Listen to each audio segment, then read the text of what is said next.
Hello जय Hind students.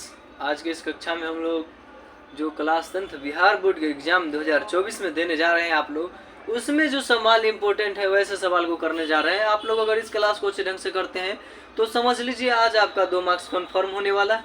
यह class 10 minute के अंदर में ही कंप्लीट हो जाएगा, इसलिए अंत तक जरूर देखिएगा और अपना 2 मार्क्स कन्फर्म जरूर कर लीजिए।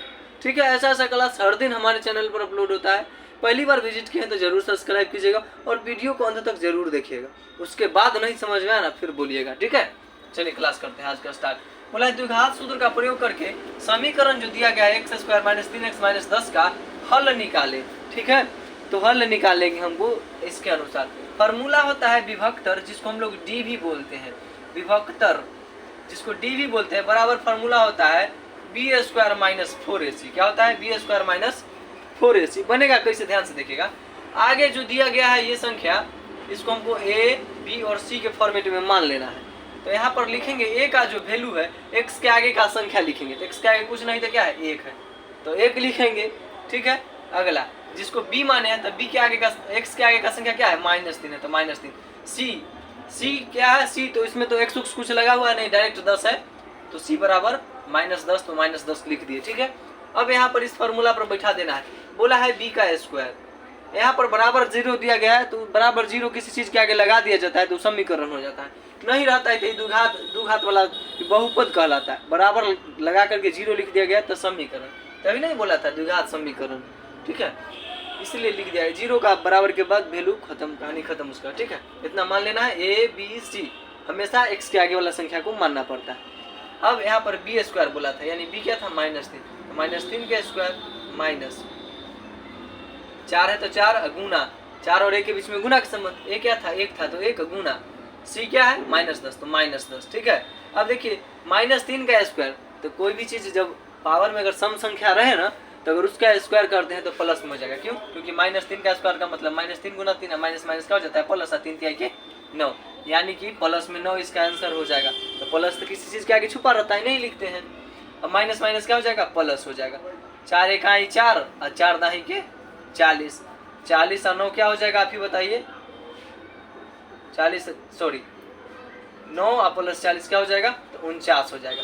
याद रखिएगा d बराबर जो फॉर्मूला हुआ, यानी विभक्तर बराबर b² - 4ac तो होता है, लेकिन इस पर रूट भी चढ़ा रहता है, याद रखिएगा। तो रूट के अंदर ही से कहानी हो रहा था अभी से। ठीक है, अब इसके ऊपर भी रूट चढ़ा देते हैं, इसके ऊपर भी रूट चढ़ा दिए। अब 49 का वर्गमूल क्या होता है, तो 7 होता है, 7 लिख दिए। ये हो गया वर्गमूल, लेकिन बोला था द्विघात सूत्र का प्रयोग करने के लिए, तो हम डी न निकाल दिए। द्विघात सूत्र जो होता है, द्विघात सूत्र यहाँ पर लिख देते हैं, द्विघात सूत्र।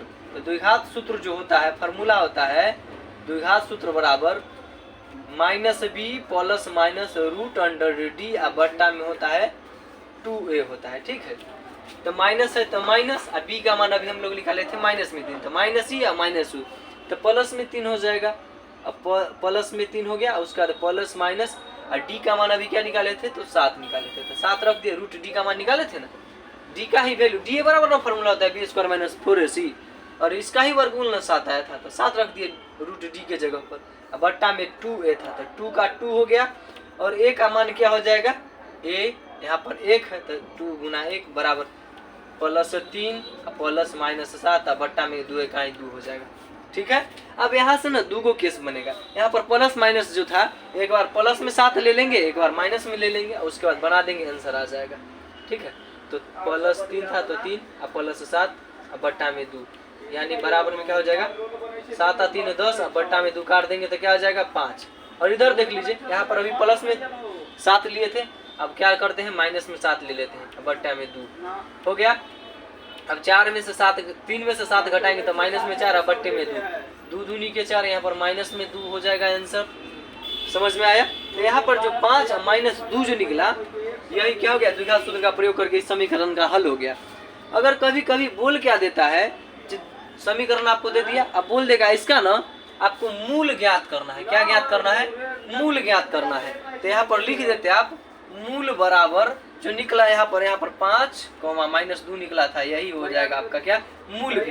तो यही हो गया आंसर। तो मूल ज्ञात करने के लिए अगर बोले या द्विघात समीकरण सूत्र का प्रयोग करके हल करने के लिए बोले तो यही फार्मूला का अप्लाई, ठीक है, मूल ज्ञात करने के लिए और द्विघात सूत्र का प्रयोग करके, तो यही फार्मूला का अप्लाई करके बस सेम आंसर बनेगा, हो गया। और ऑब्जेक्टिव के रूप में जो क्वेश्चन आपसे पूछा जाएगा डायरेक्ट डी का मान समीकरण दे देगा, बोलेगा विभक्तर ज्ञात करे या डी ज्ञात करेगा, तो आराम से डी ज्ञात कर दीजिएगा, डी देखिए यहीं तक हो जाएगा आंसर, ठीक है। लेकिन द्विघात सूत्र का प्रयोग करके 2 नंबर में क्वेश्चन आता है बार बार, तो अगर इस टाइप का बोले या मूल ज्ञात करे, द्विघात समीकरण इतना इतना का मूल ज्ञात करे तो इसी विधि से। लेकिन अगर बोल देगा मूलों का योगफल तथा गुणनफल ज्ञात करे तो फार्मूला योगफल बराबर द्विघात समीकरण में आप लोग पढ़े थे अल्फा प्लस बीटा बराबर -b बटे, तो -b बटे a हो जाएगा इसका योग के लिए, योगफल के लिए, ठीक है। तो माइनस है तो माइनस, अब b का मान अभी कितना निकाले थे -3, तो माइनस प्लस 3, अब बटा में a, तो a क्या होता है 1, कोई चीज के नीचे 1 छुपा ही रहता होगा तो 3 लिख सकते हैं। तो द्विघात बहुपद का योगफल हो गया, बोला था गुणनफल भी निकाले, तो द्विघात बहुपद में आप सीखे थे ना गुणनफल बराबर c बटे a होता है, तो c क्या था इसका, यहाँ पर गुणनफल बराबर आप लोग क्या सीखे थे, गुणनफल बराबर आप लोग सीखे थे क्या c बटे a, तो c यहाँ पर क्या है -10, बट्टा में a क्या था 1, यानी -10, क्योंकि किसी चीज के नीचे में कुछ नहीं तो क्या छुपा रहता है, एक नहीं लिखेंगे तो चलेगा, ठीक है।